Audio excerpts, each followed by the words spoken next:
Evangelio de hoy miércoles 2 de julio del 2025. Lectura del Santo Evangelio según San Mateo capítulo 8 versículo 28 al 34. En aquel tiempo, llegó Jesús a la otra orilla, a la región de los Gadarenos. Desde el sepulcro 2 endemoniados salieron a su encuentro. Eran tan furiosos que nadie se atrevía a transitar por aquel camino. Y le dijeron a gritos: ¿Qué tenemos que ver nosotros contigo, Hijo de Dios? Has venido a atormentarnos antes de tiempo. A cierta distancia, una gran piara de cerdos estaba paciendo. Los demonios le rogaron: Si nos echas, mándanos a la piara. Jesús les dijo: Id. Salieron y se metieron en los cerdos. Y la piara entera se abalanzó acantilado abajo al mar y se murieron en las aguas. Los porquerizos huyeron al pueblo y lo contaron todo, incluyendo lo de los endemoniados. Entonces el pueblo entero salió a donde estaba Jesús. Y, al verlo, le rogaron que se marchara de su país. Palabra del Señor. Gloria a ti, Señor Jesús.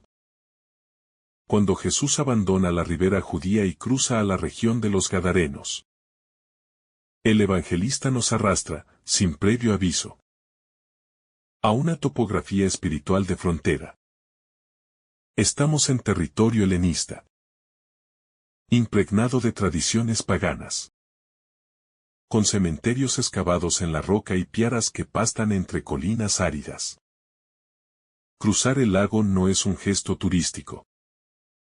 Es la decisión mesiánica de entrar en la zona que Israel consideraba contaminada, demostrando que la misericordia no reconoce líneas geográficas ni sellos de pureza legal.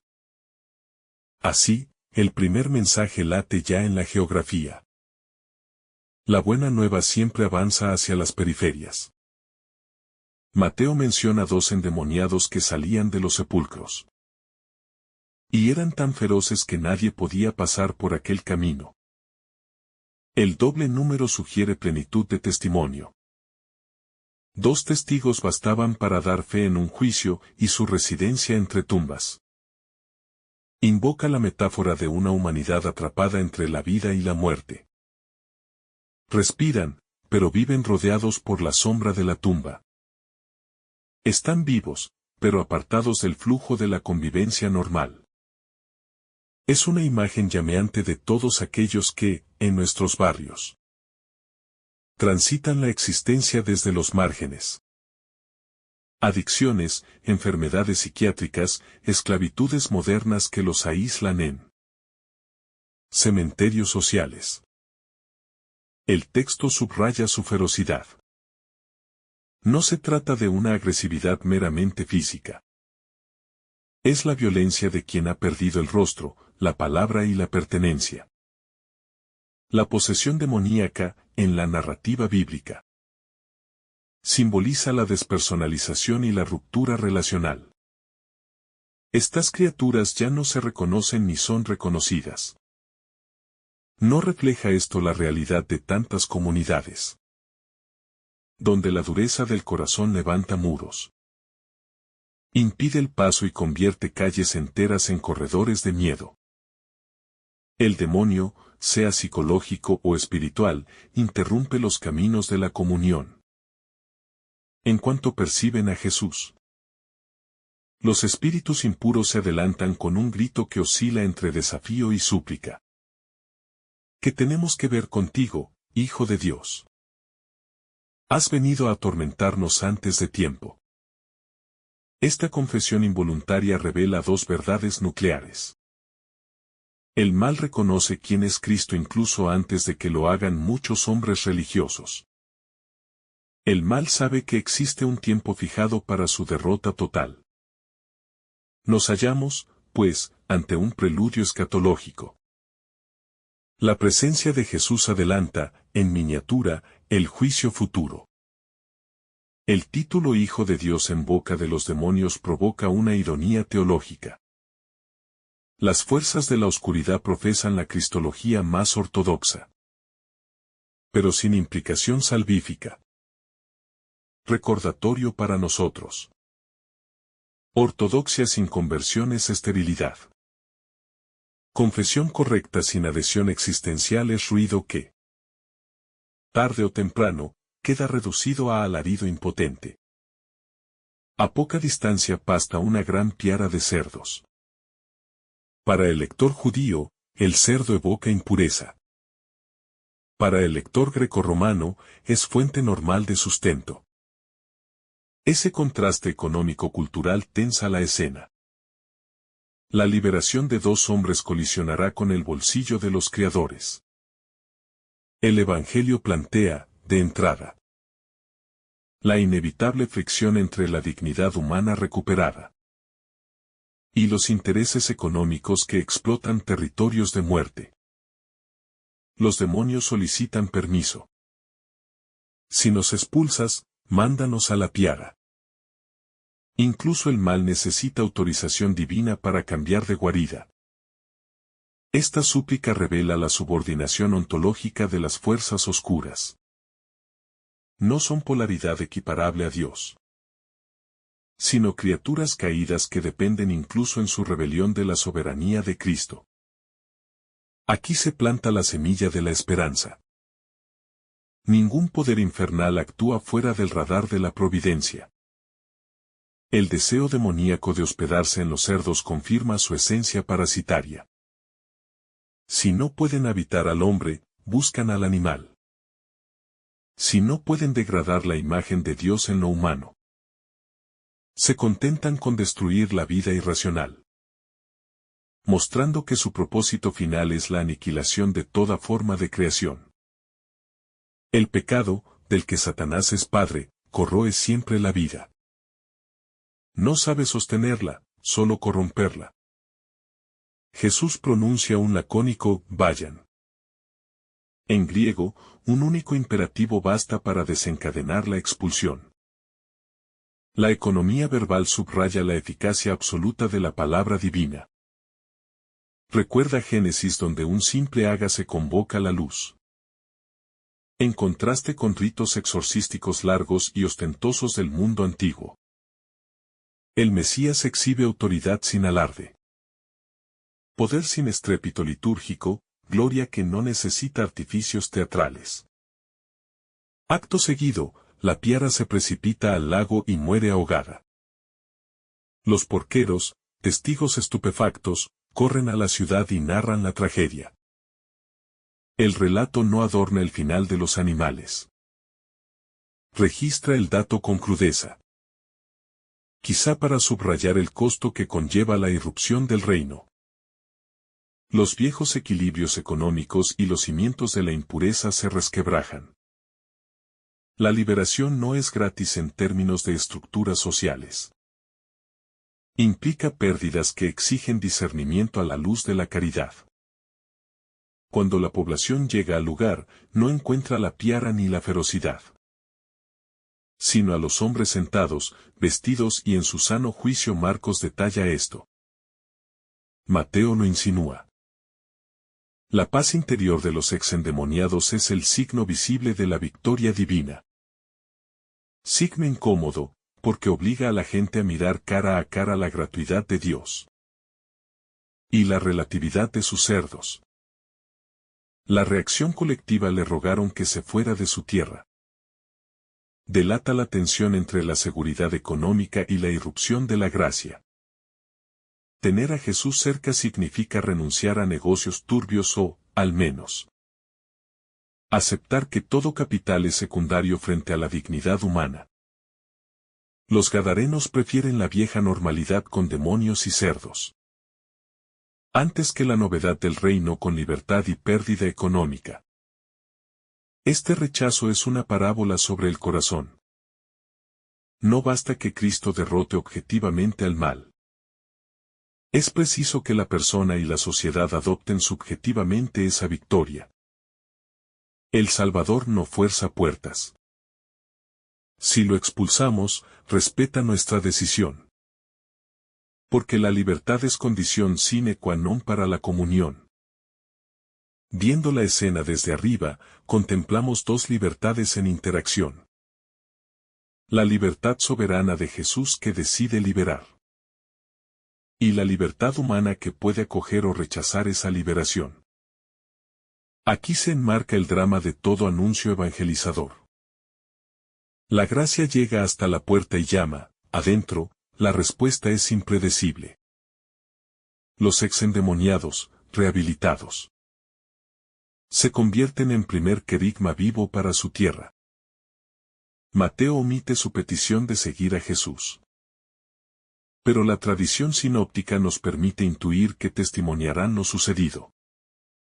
La eficacia misionera del Evangelio, por tanto, no depende solo de la permanencia física de Jesús o de la Iglesia institución, sino del testimonio laical de los rescatados. El relato confronta nuestra concepción de la pureza. Los judíos evitaban cerdos, tumbas y territorio gentil para no mancharse. Jesús pisa todo eso sin contaminarse. Como la luz que atraviesa el vidrio sin romperlo. La santidad cristiana no se define por aislamiento, sino por la capacidad de tocar la impureza y contagiar salud, no sucumbir a ella. Los demonios confiesan a Jesús como Hijo de Dios. Mas esa confesión no lo salva. Aquí aprendemos que la fe incluye confianza y adhesión amorosa. No solo reconocimiento intelectual. En la vida eclesial, podemos repetir fórmulas de fe y, sin embargo, vivir poseídos por ambiciones, violencias, vanidades. El Evangelio subraya la dignidad inalienable de toda vida humana. Dos hombres, despreciados por todos, valen más que una piara entera. En tiempos de utilitarismo y descarte. Esta prioridad evangélica se erige como contracultura. Cada persona, incluso la más rota, justifica cualquier sacrificio económico. Las tumbas se vacían, dos difuntos sociales regresan a la vida. Es una Pascua local anticipada. Cada vez que la Iglesia reconcilia a un pecador, rescata a un marginado, acoge a un migrante, reproduce, a escala, este éxodo de la muerte a la vida. Los demonios se precipitan corriendo al mar. La rapidez expresa su autodestructividad. El pecado cuando no encuentra resistencia acelera su propia ruina. En contraste, la gracia actúa con paciencia histórica, modelando lentamente santos que florecen. La petición de los gadarenos, váyase, manifiesta la lógica de la seguridad ante lo impredecible. Preferimos males conocidos a bienes que desestabilicen rutinas. El reino cuestiona esa comodidad, nos llama a perder para ganar. Estamos dispuestos a que Jesús cambie nuestros balances. La falta de nombre de los liberados es teológicamente elocuente. El demonio había devorado su identidad. Ahora Cristo la entrega de vuelta, pero aún sin rotular. Serán ellos quienes, recorriendo un camino nuevo, descubran su propio nombre, su vocación, su misión. La gracia nos salva y, luego, nos invita a escribir la historia, co-creando con Dios. El mar, testigo del ahogo de los cerdos, nos remite a otro mar, el Mar Rojo. Así como Faraón y su ejército fueron tragados por las aguas, las legiones demoníacas son engullidas. Jesús es nuevo Moisés, conduce a los cautivos a la libertad. Atraviesa la frontera y deja atrás al opresor. Este relato, leída tras la tempestad calmada, forma díptico. Primero, Cristo vence la fuerza impersonal del caos. Después, vence la fuerza personal del mal. Para Mateo, no hay ámbito donde el señorío de Jesús no se haga notar. Cosmos y espíritu, naturaleza y demonios. La piara perdida es holocausto no deseado. Figura del precio que paga el mal al aferrarse al poder. El diablo arruina incluso sus pretensas conquistas. Para nosotros, es recordatorio de que no hay beneficio duradero. Cuando se pacta con la impureza. La huida de los porqueros y su anuncio a la ciudad hablan del poder de la noticia. El querigma negativo se propaga con rapidez. Se perdieron los cerdos. ¿Cuántas veces los medios resaltan pérdidas materiales y minimizan milagros morales? El desafío para la comunidad cristiana es narrar la victoria del Evangelio con igual o mayor vigor. El Evangelio no registra la reacción posterior de la ciudad. Queda abierta la puerta a la conversión futura. Así sucede en la historia, pueblos que rechazaron a los misioneros. Generaciones después abrieron el corazón. El fracaso aparente de hoy puede ser semilla oculta para mañana. La voz de Jesús que expulsa recuerda la pronunciación solemne del yo te absuelvo. En cada confesión, el sacerdote repite en Cristo el, vayan, a los pecados. La libertad interior se traduce en un éxodo que, a veces, acarrea la pérdida de piaras de hábitos, lugares o amistades. Pero el precio vale la pena. Hay un trasfondo litúrgico que puede vislumbrarse en el conjunto de este episodio. Jesús cruza el lago como quien atraviesa un umbral sagrado. Pisa tierra impura como quien se adentra en el templo del sufrimiento humano. Se enfrenta a los demonios como un sacerdote que ofrece sacrificio de expiación. Y termina retirándose, dejando tras de sí a los que han sido liberados como nuevas ofrendas vivas. Es una liturgia de la misericordia que no requiere altar ni incienso, pero que consagra con sangre invisible el territorio invadido por la muerte. En este sentido, cada obra misionera es también una liturgia. Lugar donde Cristo vence al mal y santifica a quienes eran considerados irrecuperables. Este pasaje revela que el mal no solo habita personas, sino que crea ambientes. La violencia de los dos hombres había convertido el camino en lugar inaccesible. Es un eco del Génesis, cuando el pecado de Caín levanta ciudades fundadas en el miedo. En cambio, cuando Jesús entra, el territorio se hace nuevamente transitable. La restauración de una vida toca a muchos más. Restituye caminos, reconstruye la convivencia, libera la palabra. La evangelización, por tanto, no es solo cuestión de almas, sino también de espacios, estructuras, relaciones. Cristo sana al individuo, pero con él también a la comunidad. El texto nos enseña prudencia misionera. Jesús libera, pero no impone su permanencia. La Iglesia debe anunciar, curar, pero respetar ritmos.